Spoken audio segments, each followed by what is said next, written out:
صلى الله عليه وعلى آله وسلم وآله الكرام والصحابة العظام والوالدين والمشايخنا وجميع المسلمين والمسلمات والمؤمنين والمؤمنات ولمؤلف هذا الكتاب الشيخ سيد حامد بن عبد الله السيد العرجي رحمه الله تعالى. الفاتحة. أعوذ بالله من الشيطان الرجيم. بسم الله الرحمن الرحيم. الحمد لله رب العالمين الرحمن الرحيم مالك يوم الدين إياك نعبد وإياك نستعين اهدنا الصراط المستقيم صراط الذين أنعمت عليهم غير المغضوب عليهم ولا الضالين آمين. إن الله وملائكته يصلون على النبي يا أيها الذين آمنوا صلوا عليه وسلموا تسليما. اللهم صل على سيدنا محمد النبي الأمي وعلى آله وصحبه وسلم.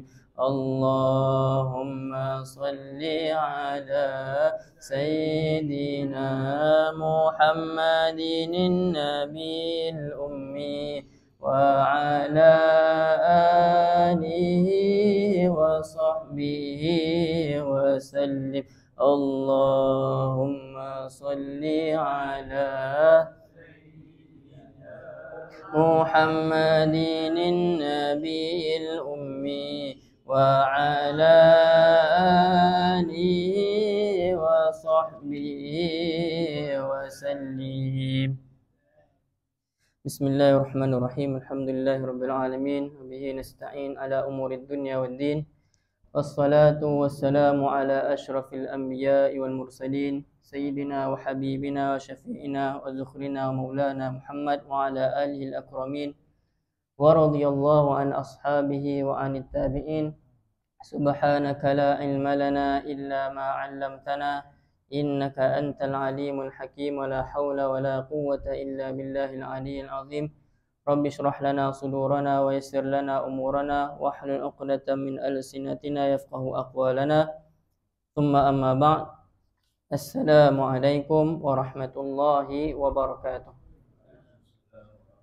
Alhamdulillah, syukur kita kepada Allah Subhanahu wa taala dengan limpah kurnia-Nya masih lagi kita diberikan nikmat yang banyak, nikmat sihat, nikmat kekuatan untuk kita beribadah, untuk kita bersama di rumah Allah Subhanahu wa taala dalam majlis ilmu, dalam taman-taman syurga. Dapat kita mendengar bicara kata daripada hadis Nabi sallallahu alaihi wasallam, dapat kita mempelajari sesuatu daripada sunnah baginda Nabi sallallahu alaihi wasallam dengan tujuan untuk kita beramal. Dengan tujuan untuk kita beramal, kita menghidupkan sunnah Nabi sallallahu alaihi wasallam berdasarkan apa yang disabdakan oleh Nabi sallallahu alaihi wasallam, man ahya sunnati faqad ahabbani. Siapa yang menghidupkan sunnahku, maka dia telah mencintaiku. Siapa hidupkan sunnah Nabi, maksudnya dia telah mencintai Nabi sallallahu alaihi wasallam. Siapa yang cinta Nabi sallallahu alaihi wasallam, maka Nabi menyatakan bahawasanya dia akan bersama Nabi di dalam syurga ni. Dengan itulah Allah Subhanahu wa taala juga berfirman dalam Al-Quran, qul in kuntum tuhibbunallaha fattabi'uni yuhibbukumullahu wa yaghfir lakum dhunubakum wallahu ghafurur rahim. Katakanlah wahai Muhammad, sekiranya kalian mencintaiku, yakni Nabi sallallahu alaihi wasallam, maka ikutlah aku. Ikut sunnah Nabi sallallahu alaihi wasallam. Apa jua sunnah? Apa yang dilakukan oleh Nabi daripada bangun tidur sehinggalah tidur semula, daripada perbuatan ibadah Nabi, segalanya kita mengikut apa yang dilakukan oleh Nabi sallallahu alaihi wasallam. Dengan tujuan apa? Dengan tujuan untuk membuktikan cinta kita kepada Rasulullah sallallahu alaihi wasallam, sehinggalah apabila kita ikut Nabi sallallahu alaihi wasallam, maka Allah memberikan hasil cinta tersebut dengan cinta yang lebih besar, iaitu Allah mencintai kita semua. Kita ikut sunnah Nabi, kita ikut apa yang ditinggalkan oleh Nabi SAW, maka Allah Ta'ala akan mencintai kita. Bila Allah dah cinta kepada seseorang hamba, maka Allah menyatakan apa? Wa yaghfir lakum, Allah akan mengampunkan dosa kalian. Maka Allah Subhanahu Wa Ta'ala itu adalah Maha Pengampun, Maha Penyayang. Jadi insya-Allah kita menyambung kita punya pengajian tentang perkara-perkara sunat di dalam solat kita, insya-Allah. Dan alhamdulillah kita dah di penghujung kitab, nak sampai kepada penutup dah, insya-Allah. Selepas kita memulakan bab yang terakhir pada hari Sabtu lepas, baru beberapa hari yang lepas kita dah mulakan bab yang kelima, bab terakhir yang menyatakan perkara-perkara sunat selepas solat. Kita dah selesai menceritakan, mendengar ataupun membacakan 646 perkara sunat. Perkara-perkara sunat yang boleh kita amalkan dalam solat fardu kita. Lebih-lebih lagi solat fardu yang 4 rakaat. Yang 2 rakaat, yang 3 rakaat, kita akan berkuranglah perkara sunat tu daripada 600 tadi.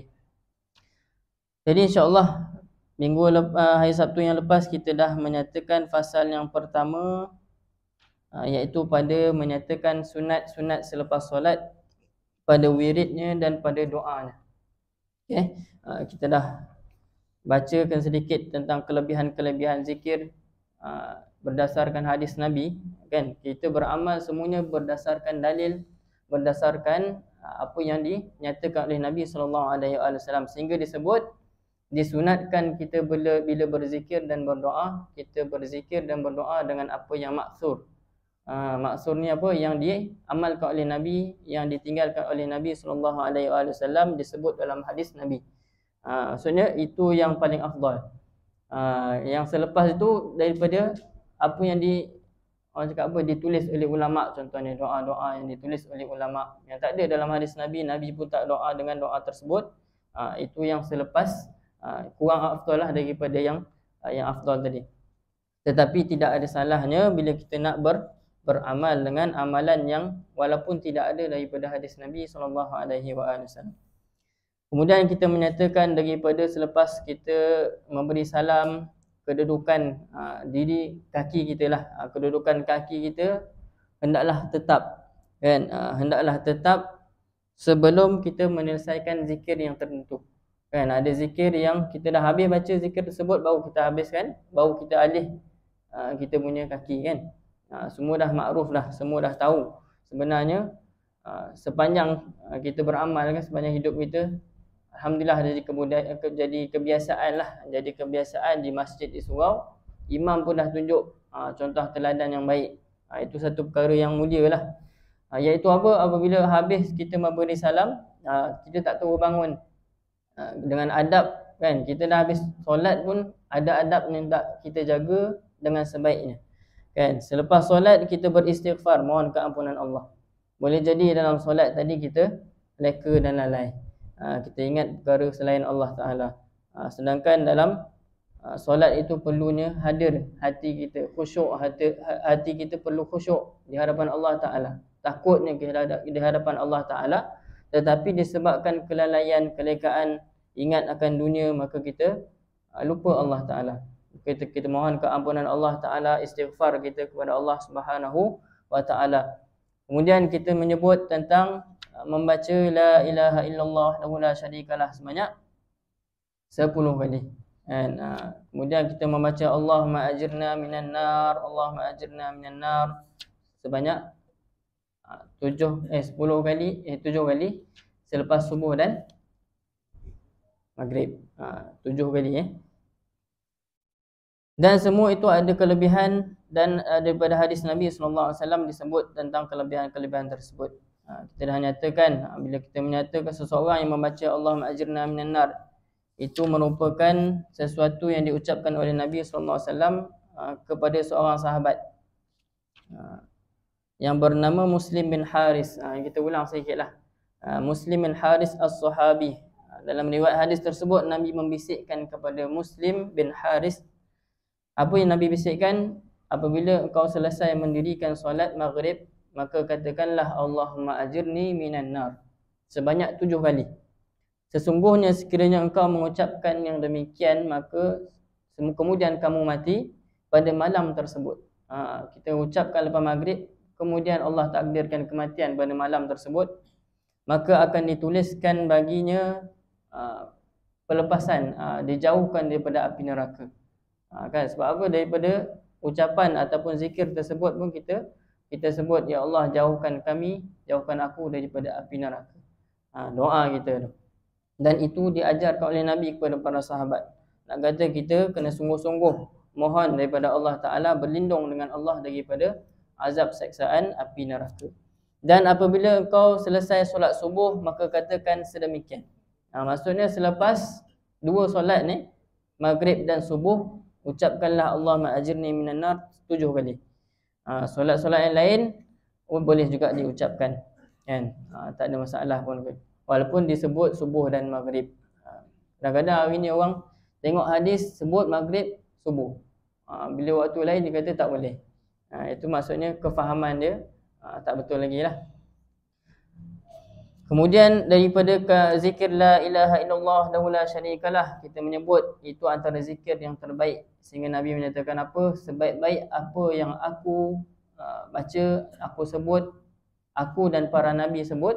Maksudnya Nabi sebut, para Nabi yang lain juga sebut zikir tersebut adalah zikir la ilaha illallah wahdahu la syarikalah, lahul mulku wa lahul hamdu wa huwa ala kulli syai'in qadir. Apa kelebihannya bila kita mengucapkan zikir tersebut 10 kali lepas maghrib, lepas subuh, maka ditulis baginya 10 kebaikan, dihapuskan baginya 10 kejahatan, dan diangkat baginya 10 darjat.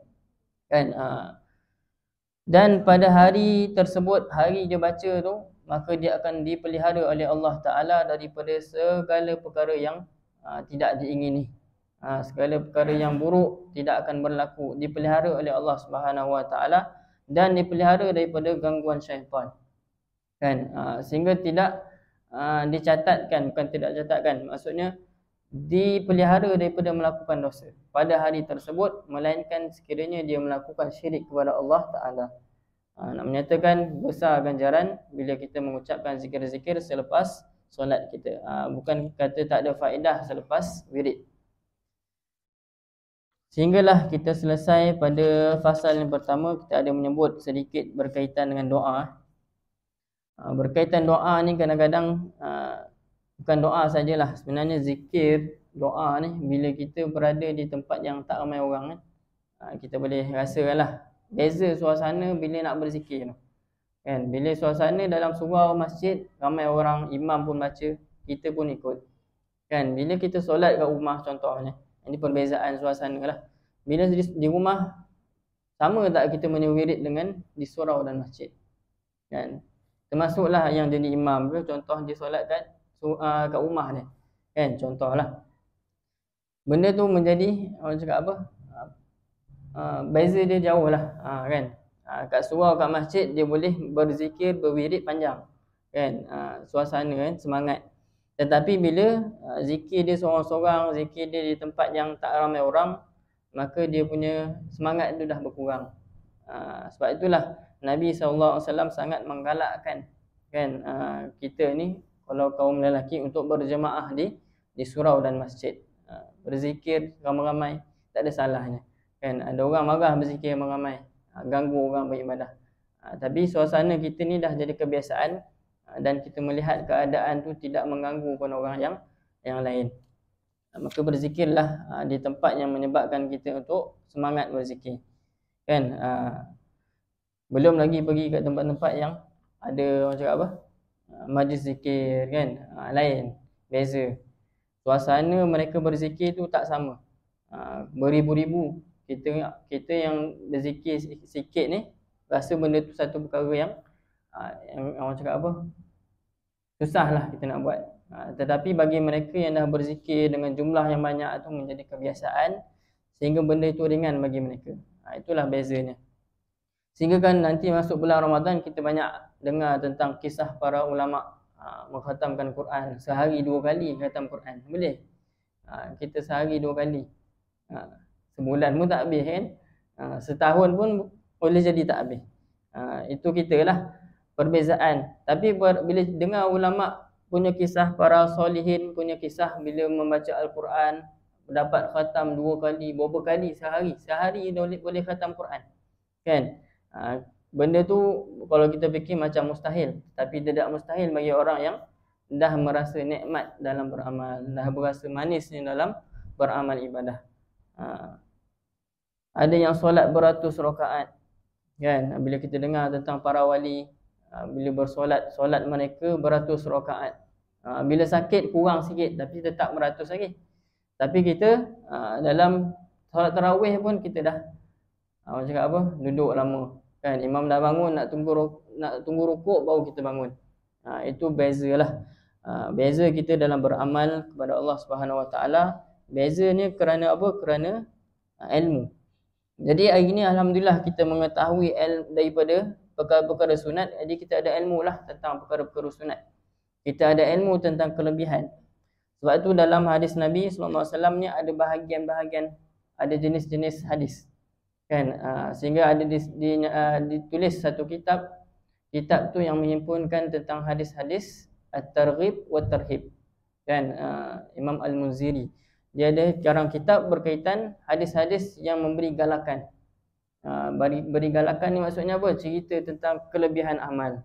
Sesuatu amal ni apa kelebihan dia, apa ganjaran dia, maka orang bersemangat, kan? Semangatlah kita bila dengar baca la ilaha illallah la syarikalah, itu akan dihapuskan dosa, berikan kebaikan, dihapuskan dosa, diangkat darjat siapa yang tak nak, kan? Bila kita tahu kelebihan, kita tak akan tinggalkan. Melainkan kita ni orang cakap apa, nak melepaskan peluang lah, kan? Bila nak lepaskan peluang ni satu perkara yang merugikan. Jadi dalam hadis tersebut, hadis yang memberi galakan, itu jenis hadis yang memberikan galakan, at-targhib. Dan ada hadis yang memberikan ancaman, bagi tahu azab, bagi tahu hukuman, kan? Itu yang dipanggil tarhib. Siapa yang melakukan sekian-sekian akan mendapat azab, contoh ni, kan? Dan itu merupakan apa? Jenis hadis yang memberikan cakap apa? Pengajaran lah, nasihat kepada kita semua sebagai umat. Sebab di antara kita ni ramai, kan? Umat Nabi ni ramai. Ada orang yang bila dengar kelebihan dia akan terus amal. Tapi ada orang yang dengar kelebihan dia buat tak tahu je. Nantaklah, nanti aku amal lah. Aku pun dah banyak amal yang lain, biarlah amal tu, kan? Dia punya fikiran macam tu lah. Tapi ada orang yang bila dengar tentang ancaman ni, dia takut. Dia rasa gerun untuk melakukan sesuatu kejahatan. Sebab apa? Dia tahu azab, hukuman, balasan, kan? Dia takut. Sebab apa? Dia dengar daripada hadis yang memberikan ancaman, hukuman dan balasan. Itulah bezanya orang yang mendengar hadis ni. Ada orang yang bila dengar satu kebaikan dia nak buat. Ada orang yang dengar kebaikan dia buat tak tahu. Tapi bila ada juga golongan orang yang dengar ancaman, dia baru nak beramal. Itu adalah jenis-jenis hadis yang memberikan kelebihan lah kepada kita sebagai umat Nabi Muhammad. Bila kita dengar, mampu memberikan semangat lah untuk kita beramal. Jadi insyaAllah selepas daripada kita nyatakan tentang doa, beberapa adab bila berdoa, hendaklah kita mulakan doa dengan puji-pujian. Sehingga dinyatakan dalam hadis Nabi, ada riwayat menyatakan apa? Puji-pujian yang terbaik adalah alhamdulillahi hamdan liwafi ni'amah wa yukafi'u mazidah. Ya Rabbana lakal hamdu kama yanbaghi li jalali wajhika wa 'azimi sultanik. Ini ada dalam riwayat menyatakan tentang pujian yang cakap pujian yang terbaik. Sehingga dinyatakan bila kita membacakan pujian tersebut, ia merangkumi segala jenis pujian, kan? Segala puji bagi Allah yang telah menyempurnakan sekalian nikmat, yang telah menyempurnakan, mencukupkan segala tambahan nikmatnya, kan? Kita puji Allah daripada pemberiannya. Banyaklah. Bila kita nak menyatakan pemberian Allah ni tak terkira, kan? Apa ayat Quran tu? Wa in ta'uddu ni'matallahi la tuhsuha. Sekiranya kalian nak menghitung nikmat Allah, kan? Kita cubalah hitung nikmat Allah. Allah Ta'ala berfirman, tidak akan mampu kalian hitung. Tak akan mampu kita nak hitung nikmat Allah Ta'ala di atas muka bumi Allah Ta'ala ni. seharian kita hidup, banyak nikmat yang kita dapat. Tak mampu kita nak hitung.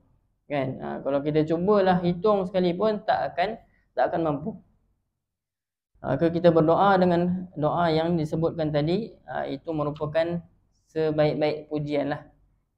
Kemudian bersolawat ke atas Nabi SAW, mohon keampunan daripada Allah Subhanahu Wa Taala, barulah kita mulakan daripada permintaan-permintaan kita.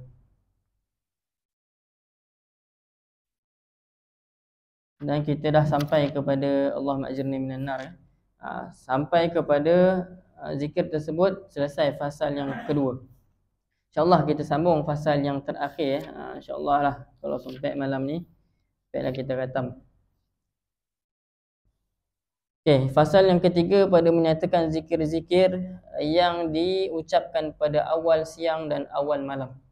Awal siang bila? Awal siang bila terbitnya matahari. Awal malam bila terbenamnya matahari. Terbit dan terbenam lah. Dan makna daripada tajuk ni, daripada firman Allah Subhanahu Wa Taala, Allah Subhanahu Wa Taala berfirman, wasabbih bihamdi rabbika qabla tulu'i syamsi wa qabla al-ghurub. Dan bertasbihlah, bertasbihlah, kan? Tasbihlah kepada Allah Subhanahu Wa Taala sebelum terbitnya matahari dan sebelum terbenamnya matahari. Dan banyak daripada ayat Quran menyatakan tentang zikir pada waktu siang dan pagi dan petang. Kan banyak kita dengar ayat Quran yang menyatakan tentang pagi dan petang. Contohnya apa? Bil ghuduwi wal asal. Pada waktu pagi dan petang. Dia menyatakan wala tatrudil ladzi, firman Allah Subhanahu Wa Taala, wala tatrudil ladzina yad'una rabbahum bil ghadati wal ashyi. Sehingga kalau kita senaraikan jenis-jenis waktu dalam ilmu bahasa Arab ni banyak. Kan asal, selalu kita tak sebut pun asal dalam bahasa Arab. Pagi kita bagi sobah, kan? Petang kita bagi apa? Masak. Kan sobahan wa masaan. Tapi dalam Quran kita buka banyak pula istilah pagi, petang, lain-lain. Sehingga kan dalam kitabnya dia sebutlah asal, contohnya bil wudu'i wal asal. Asal ni maknanya di antara asar dan maghrib. Ada pula perincian waktu di antara asar dan maghrib. Dalam ayat Quran lain pula bil ghadati wal ashi. Maksudnya apa? Wa ashi pula tadi pada waktu pagi dan ashi. Ashi ni maksudnya daripada selepas tergelincir matahari sehingga terbenam matahari. Dia punya bahagian waktu tersebut. Nak nyatakan apa? Berzikirlah kepada Allah Ta'ala, ingatlah Allah Ta'ala di setiap waktu. Setiap waktu kita kena ingat Allah Ta'ala. Jadi sabda Nabi SAW yang pertama berkaitan dengan Sayyidul Istighfar. Ini zikir yang pertama lah. Zikir pertama dinyatakan daripada hadis Nabi SAW, iaitu penghulu istighfar. Semua dah hafal. Apa penghulu istighfar? Allahumma anta Rabbi la ilaha illa anta khalaqtani wa ana abduka wa ana ala ahdika wa wa'dika mastata'tu abu'u laka bi ni'matika alayya wa abu'u bi zanbi faghfirli fa innahu la yaghfiru dhunuba illa anta. Ada tambahan a'udzubika min syarri ma sana'tu. Idza qala, okey. Bila diucapkan penghulu istighfar ni semua dah hafal. Apa kelebihan daripada penghulu istighfar ni? Yang setahu kita lah, setahu kita dia adalah istighfar terbaik, kan, penghulu. Jadi kelebihan ni dinyatakan dalam hadis Nabi SAW, apabila diucapkan istighfar ini pada waktu petang, kemudian ditakdirkan dia meninggal dunia, maka dia akan dimasukkan ke dalam syurga. Atau dinyatakan dia digolongkan bersama golongan ahli syurga. Dan apabila diucapkan Sayyidul Istighfar ni, penghulu istighfar pada waktu pagi, kemudian ditakdirkan dia meninggal dunia pada hari tersebut, maka dia perolehi apa yang dinyatakan tadi, iaitu dia akan digolongkan bersama ahli syurga. Nak masuk syurga, semua orang nak masuk. Antara amal dia adalah membaca penghulu istighfar. Baca waktu pagi, baca waktu petang. Dan selepas solat tu kita boleh terus amalkan, baca. Dan zikir yang kedua. Zikir kedua ni adalah subhanallah wa bihamdihi. Kan? Subhanallah bihamdihi nak baca berapa kali? 100 kali. Kan? Sehingga dinyatakan sabda Nabi SAW, siapa yang membacanya pada waktu pagi dan petang, subhanallah bihamdihi 100 kali, maka dia akan datang pada hari kiamat di kalangan orang yang paling mulia. Orang yang paling mulia datang ramai. Kalau nak jadi orang yang paling mulia, kita baca subhanallah bihamdihi 100 kali. Sehingga kan tidak ada orang yang lebih mulia daripada orang yang membacanya, melainkan orang tersebut melakukan membaca zikir tersebut sama macam orang tadi ataupun lebih lagi. Nak menandingi seseorang daripada amal dia, kita kena tahulah sesuatu amal yang dia lakukan. Kan? Ada orang bila tengok seseorang tu kelebihan dia banyak, sehingga dia nak tahu apakah kelebihan, apakah amal dia. Kan? Mudah je tengok urusan dia. Segala-galanya orang cakap apa, berjalan dengan lancar, tak ada masalah. Pergi sana orang terima, pergi sana orang mudahkan kerja dia. Tapi orang tanya, apakah amal dia? Kan? Pergi Mekah senang nak cium Hajar Aswad contoh kan. Apa amal kau ni? Sampai kau mudah nak dapat perkara yang susah kau nak dapat. Jadi kita nak tahu apa amal dia. Jadi dalam kita menandingi seseorang, kan, maksudnya kita nak apa istilah dia? Kita nak berlumba lah, kan? Berlumba dalam perkara akhirat tidak ada salahnya. Kan? Berlumba-lumba dalam mengejar perkara yang baik, tidak ada salah. Jadi kita nak menandingi seseorang daripada amal dia, kita tahu amal dia. Contoh dia amal subhanallah bihamdi 100 kali. Tak boleh jadi aku nak amal lebih 300 kali. Kan? Jadi orang yang amalkan lebih daripada yang seorang tadi, maka dia lebih afdal lah. Ada orang lebih amal lebih banyak lagi, maka dia lebih afdal. Ini nak nyatakan apa? Zikir subhanallah bihamdihi menyebabkan seseorang itu datang pada hari kiamat dalam keadaan dia seorang yang dimuliakan, diberikan kemuliaan, afdal di sisi Allah Subhanahu Wa Taala berbanding orang lain. Melainkan ada juga orang yang lebih amal dia sama macam amal dia tadi, tapi lebih, maka dia lebih afdal lah. Hadis yang kedua, itu adalah zikir yang kedua. Kemudian zikir yang ketiga berkaitan dengan satu kisah lah. Satu kisah yang diriwayatkan oleh Abu Hurairah dalam Sahih Muslim. Abu Hurairah menyatakan telah datang seorang lelaki bertemu Nabi SAW dan menyatakan, wahai Rasulullah, sesungguhnya aku telah disengat oleh kalajengking. Aku telah disengat oleh kalajengking semalam. Dia bagi tahu Nabi lah, kan, apa yang dah berlaku pada diri dia semalam. Maka Nabi menyatakan apa? Kalau kau baca pada waktu petang, kan, dia bagi tahu malam kan. Kalau kau baca pada waktu petang semalam, a'udzu bikalimatillahi tammati min syarri ma khalaq 3 kali, maka binatang tadi, apa-apa yang bisa tadi tidak akan memudaratkan kau. Itu Nabi ajar.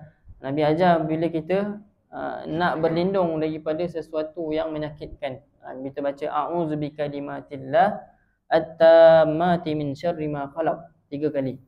Aku berlindung dengan kalimat-kalimat Allah yang sempurna daripada kejahatan apa yang Allah ciptakan, kejahatan makhluk lah.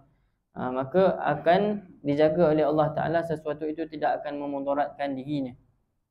Nabi ajar ni maksudnya panduan untuk diri kita. Kemudian yang keempat, Nabi SAW bersabda, tidaklah seseorang hamba itu membaca pada waktu pagi dan petang.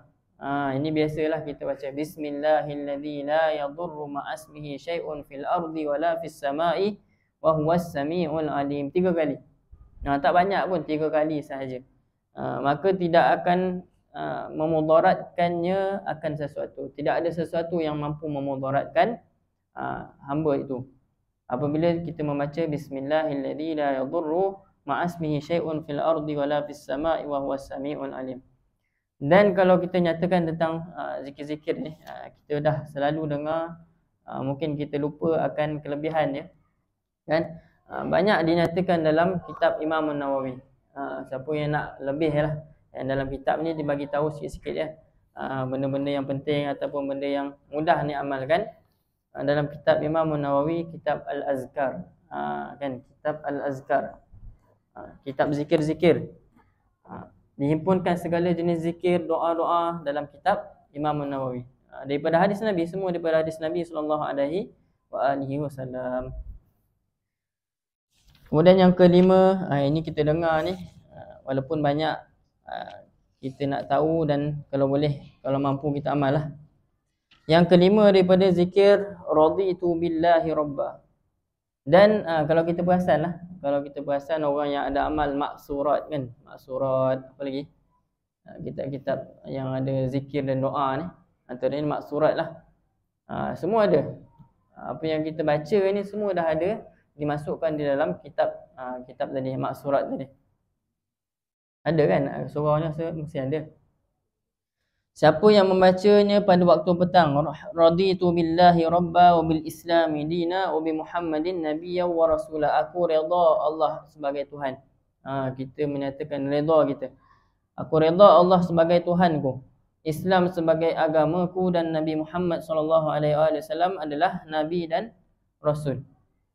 Maka hak bagi Allah Subhanahu wa taala untuk meredainya pada hari kiamat.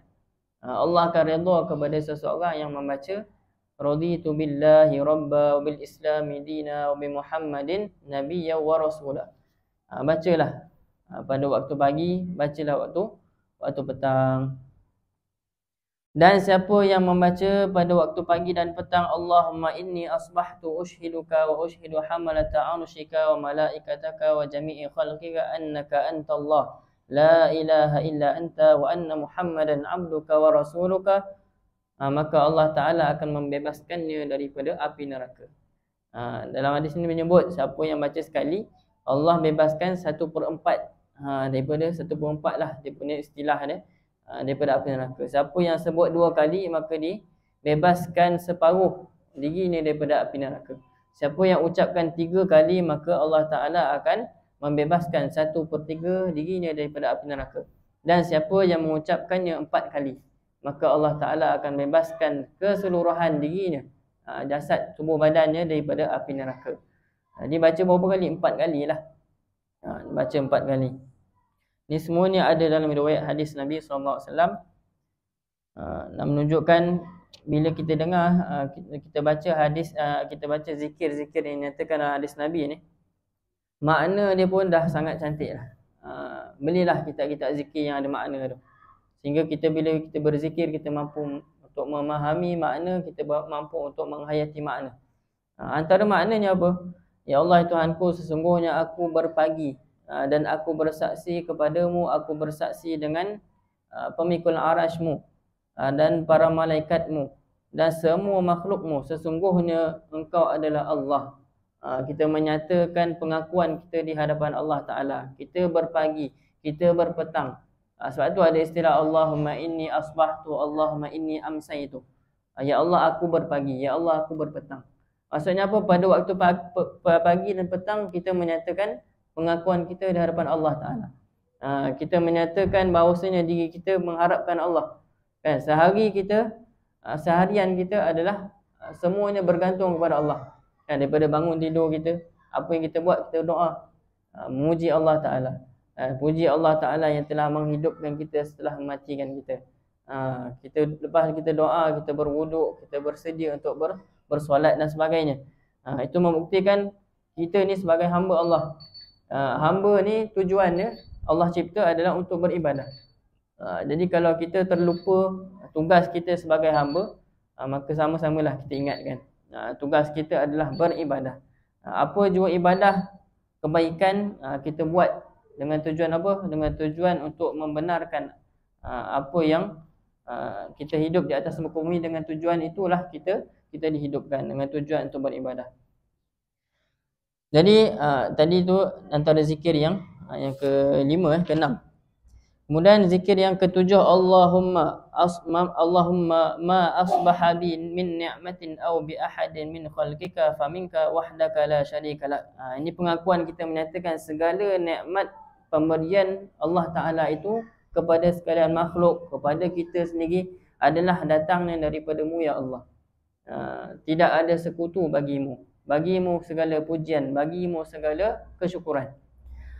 Bila seseorang itu mengucapkannya pada waktu pagi, maka sesungguhnya, Nabi sebut maka sesungguhnya dia telah menyempurnakan kesyukurannya. Terima kasih dia pada hari tersebut. Kita nak bersyukur kepada Allah ni banyak cara kan. Jadi antara ucapan yang menyatakan kesyukuran kita sekaligus menyempurnakan kesyukuran kita kepada Allah Subhanahu Wa Taala adalah zikir ini. Ya Allah Tuhanku, aku berpagi daripada nikmat-Mu, kan? Ataupun nikmat yang Kau berikan kepada seseorang daripada makhluk ciptaan-Mu, maka sesungguhnya ianya datang daripadamu. Kita kembalikan segala pemberian Allah ni, kita nyatakan ianya datang daripada Allah Subhanahu Wa Taala. Kita tak ada apa-apa, kan? Sebagai hamba ni, kita bila dapat nikmat, kita merasakan ianya adalah nikmat Allah. Bila orang puji kita dengan kebaikan, dengan cakap apa, sesuatu yang menyebabkan kita ni rasa diri kita nak cakap apa, nak bangga kan, kita kembalikan syukur cantiknya apa yang orang puji itu kepada Allah, kan? Dengan pujian apa? Dengan alhamdulillah. Sebab itulah akhlak sebagai orang mukmin bila dipuji oleh Allah, apabila dipuji oleh makhluk yang lain, dipuji oleh manusia yang lain, maka kita mengembalikan kecantikan, keindahan pujian tersebut kepada Allah Subhanahu Wa Taala. Dan seterusnya, siapa yang berpagi dengan menyebut, dengan membaca la ilaha illallah wahdahu la syarikalah lahul mulku wa lahul hamdu wa huwa ala kulli syai'in qadir, maka kelebihannya dia telah seperti mana dia telah membebaskan seorang hamba. Kelebihannya seolah-olah dia telah membebaskan seorang hamba, dan ditulis baginya 10 kebaikan, dihapuskan 10 kejahatan, dan diangkat baginya 10 darjat. Diulanglah, ni zikir yang kita dah sebut di awal tadi. Dan dia dipelihara daripada gangguan syaitan sehinggalah pada waktu petang. Sebab dia baca pagi sampai petang, Allah jaga dia. Dan apabila diucapkan pada waktu petang, maka dia akan dipelihara oleh Allah Subhanahu Wa Taala, diberikan ganjarannya sama seperti tadi hinggalah pada waktu paginya. Dan banyak sebenarnya zikir-zikir yang disenyatakan dalam kitab ni untuk kita amal. Itu antara yang kita biasa dengar, dan yang lain tu jarang kita dengar. Ya, antara zikir yang kita biasa dengar yang lain adalah hasbiyallahu la ilaha illahu. Ini biasanya lafaz, kan, zikir menyatakan penyerahan diri kepada Allah Subhanahu Wa Taala. Sehingga Nabi menyatakan siapa yang mengucapkannya pada waktu pagi dan petang, hasbiyallahu la ilaha illahu alaihi tawakkaltu wa huwa rabbul arsyil azim, 7 kali, maka Allah akan mencukupkannya. Allah akan cukupkan baginya daripada urusan dunia dan akhirat. Kan, Allah akan cukupkan bagi seseorang yang membaca hasbiyallah, cukuplah bagiku Allah Ta'ala, kan, hasbiyallah, hasbunallah. Itulah zikir-zikir seorang yang mengharapkan sesuatu daripada Allah SWT, mengharapkan kecukupan daripada Allah Ta'ala, maka Allah akan mencukupkan baginya daripada urusan dunia dan akhirat. Dan kita tutuplah dengan satu lagi bab sedikit kita insyaAllah dapat khatamlah kitab ni, iaitu fasal yang terakhir pada menyatakan zikir yang tidak terikat dengan waktu. Yang tadi kita sebut pada waktu pagi, waktu petang. Yang sebelumnya itu kita sebut zikir pada selepas solat dan sebagainya. Ini zikir yang tidak terikat dengan waktu. Di antara yang disebut oleh Nabi SAW, Nabi bersabda, kalimatani khafifatani alal lisan. Ini dah siap buat lagu dah. Ada orang buat lagu kan. Kalimatani khafifatani alal lisan. 2 kalimat yang ringan di lidah. Lidah kita ringan nak menyebut zikir tersebut, berat di timbangan, dan sangat dicintai kepada Allah yang Maha Penyayang, yang Maha Pemurah. Iaitu apa? Subhanallahi wa bihamdihi subhanallahil azim. Subhanallah bihamdihi subhanallah azim. Hadis ini diriwayatkan oleh Imam Al-Bukhari dalam kitab sahihnya. Dan ditanya oleh Nabi SAW, apakah kata-kata yang paling afdal? Kan, apa kata-kata yang paling afdal? Maka Nabi SAW menyebut, Allah dan para malaikatnya memilih tidaklah Allah memilih untuk para malaikat dan para hamba-Nya, melainkan zikir, maksudnya Allah memilih satu yang paling baik untuk malaikat-Nya dan hamba-Nya, iaitu zikir subhanallah wa bihamdih. Dan Nabi juga bersabda, kata-kata yang paling Allah cintai ada 4. Subhanallah walhamdulillah wala ilaha illallah wallahu akbar. Semuanya adalah tasbih, kan? Kita sebut tasbih lah.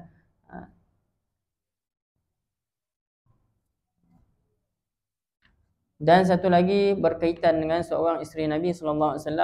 Mungkin ada yang pernah dengar berkaitan dengan kisah Nabi nak keluar daripada rumah ni untuk pergi menuju solat. Daripada Juwairiyah. Juwairiyah ni isteri Nabi SAW radhiyallahu anha, bahawasanya Nabi SAW keluar daripada sisi ni, maksudnya Nabi tidur kat rumah Sayyidah Juwairiyah. Giliran dia lah pada malam tersebut, Nabi keluar pada waktu pagi untuk solat subuh di masjidnya. Maksudnya dan dia, isteri Nabi ni berada di masjidnya. Masjid ni maksudnya tempat solat dia lah. Sayyidah Juwairiyah berada di atas tikar semayang. Kemudian Nabi bila pulang daripada solat tadi pada waktu duha, Nabi keluar subuh, Nabi balik pada waktu duha. Dalam keadaan Nabi melihat Sayyidah Juwairiyah dalam keadaan masih duduk di tikar sembahyangnya. Maka Nabi bersabda, adakah engkau masih lagi dalam keadaan yang sama ketika mana aku meninggalkan engkau tadi? Kan Nabi tanya dia. Maka Sayyidah Juwairiyah menyatakan apa? Ya, aku masih lagi dalam keadaan yang sama ketika mana engkau pergi ke masjid tadi sehinggalah kau pulang, sama juga aku duduk di sini. Maka Nabi bersabda, aku telah mengucapkan 4 kalimat. 4 kalimat dia Nabi ucap. Kalau ditimbangkan daripada apa yang kau ucapkan daripada mula hari ini, maksudnya mula pagi tadi, kan, nescaya 4 kalimat itu akan lebih berat daripada apa yang kau ucapkan. Nak kata tempoh Sayyidah Juwairiyah beramal tadi lama dah, tapi Nabi baru ucapkan 4 kalimat. Nescaya 4 kalimat itu lebih berat daripada amal ganjaran yang diamalkan oleh Sayyidah Juwairiyah. Apa amalan zikir tersebut? Nabi menyatakan subhanallah wa bihamdihi. Itu belum masuk 4 kalimat tadi. 4 kalimat tu yang pertama, adada khalqihi, sebanyak bilangan makhlukmu. Boleh ke kita kira makhluk Allah ada berapa banyak? Tak mampu kita kira. Tak mampu, tak terhitung. Wa ridha nafsi, dan redha Allah Ta'ala, redha pada diri Allah Ta'ala. Berapa banyak keredaan Allah? Banyak. Wa zinata arsyi, dan beratnya arasy Allah Ta'ala. Wa midada kalimatih, dan sebanyak kalimat-kalimat Allah Ta'ala, kan. Jadi semua 4 kalimat itu menunjukkan bilangan yang tidak terhitung, tak mampu nak dibilang. Jadi 4 kalimat tu yang Nabi baru sebut, Nabi baru baca, lebih berat ganjaran pahala ni, lebih besar ganjaran pahala daripada amalan-amalan yang dilakukan oleh Sayyidah Juwairiyah mula daripada pagi sampai ke waktu duha tadi.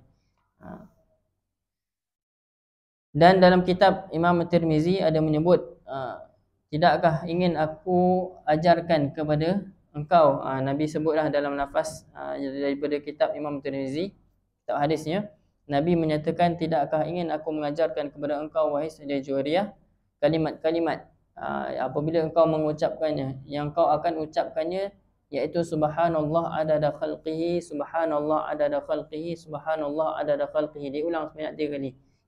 Subhanallah ridha nafsi, subhanallah ridha nafsi, subhanallah ridha nafsi. Ini dalam riwayat yang lain lah, lafaz yang lain. Jadi antara amal yang kita boleh lakukan, antaranya zikir kita sebut 4 kalimat tadi. Besar ganjaran dia sehingga ulama menyebut, kalau kita nak ubah zikir yang permulaan tadi dengan apa-apa jua zikir, boleh kita ubah. Tadi kita baca Nabi sebut subhanallah wa bihamdihi, kan, kita nak ubah astaghfirullahalazim alladzi la ilaha illa huwal hayyul qayyum wa atubu ilaih, kita tambah 4 kalimat tadi, adada khalqihi wa ridha nafsihi wa zinata arsyihi wa midada kalimatih. Boleh, tak ada masalah. Contoh apa lagi? La ilaha illa anta subhanaka inni kuntu minadh dhalimin, adada khalqihi wa ridha nafsihi wa zinata arsyihi wa midada kalimati. Tak ada masalah. Boleh apa jua zikir di hadapannya kita boleh kita boleh zikirkan, kemudian kita tambah 4 kalimat tadi. Alhamdulillah, selesailah kitab kita. Kitab berkaitan dengan perkara-perkara sunat di dalam solat 4 rakaat. Setelah kita membaca kitab ni, moga-moga Allah Subhanahu Wa Taala mengurniakan keberkatan dalam kehidupan kita, kan? Keberkatan yang menyebabkan kita ni lebih kuat amal, lebih diberikan semangat oleh Allah Subhanahu Wa Taala untuk beramal. Ada orang tu dia tahu banyak amal, tetapi dia tak kuat untuk beramal. Sebab apa? Sebab kekuatan itu datang daripada Allah. Sebab tu kita kena setiap hari meminta kekuatan. Ya Allah, berikan kami kekuatan, kuatkan iman kami, kuatkanlah tubuh badan kami, sihatkan tubuh badan kami untuk beramal. Kan? Dan bukan sebabkan kalau seseorang tu tak sihat memberikan alasan dia tak boleh beramal. Kan? Orang yang diuji dengan kesakitan ni ramai di kalangan para solihin, diuji dengan penyakit yang teruk dan sebagainya, tapi mereka tetap berdoa kepada Allah, tetap beramal, tetap berharap kepada Allah dengan ganjaran daripada Allah Subhanahu Wa Taala, dan ia tidak menyebabkan mereka meninggalkan kebaikan-kebaikan. Jadi insya-Allah moga-moga Allah Subhanahu Wa Taala berikan kita kekuatanlah untuk beramal insya-Allah. Bismillahirrahmanirrahim. Alhamdulillah, wassalatu wassalamu ala asyrafil anbiya wal mursalin wa ala alihi washabihi ajmain. Allahumma ya alim alimna ma yanfa'una wanfa'na bima 'allamtana wa zidna ilman wa 'amalan ya arhamar rahimin. Allahumma faqihna fid din wa 'allimna ta'wil bi rahmatika ya arhamar rahimin. Ya arhamar rahimin, ya arhamar rahimin, ya arhamar rahimin. Ya Allah, dengan keberkatan khataman kitab pada malam ini, ya Allah, kurniakanlah kepada kami kekuatan dalam beramal ibadat kepadamu, ya Allah. Kurniakan kami kekuatan untuk beramal dengan segala apa yang kau ajarkan kepada kami, ya Allah. Ya Allah, kurniakan kami kefahaman dalam setiap apa yang kau ajarkan kepada kami, ya Allah. Ya Dzal Jalali wal Ikram, ya Dzal Jalali wal Ikram, amitna ala dinil Islam, ya Qawi ya Matin, ikfi syarrul zalimin. Allahumma aslih ahwalana ila ahsanil ahwal. Allahumma a'inna ala zikrik wa syukrik wa husni ibadatik. Wa sallallahu ala sayyidina Muhammadin nabiyil ummi wa ala alihi baraka wa sallam. Alhamdulillahi rabbil alamin. Qaballallahu minna minkum. Astagfirullah.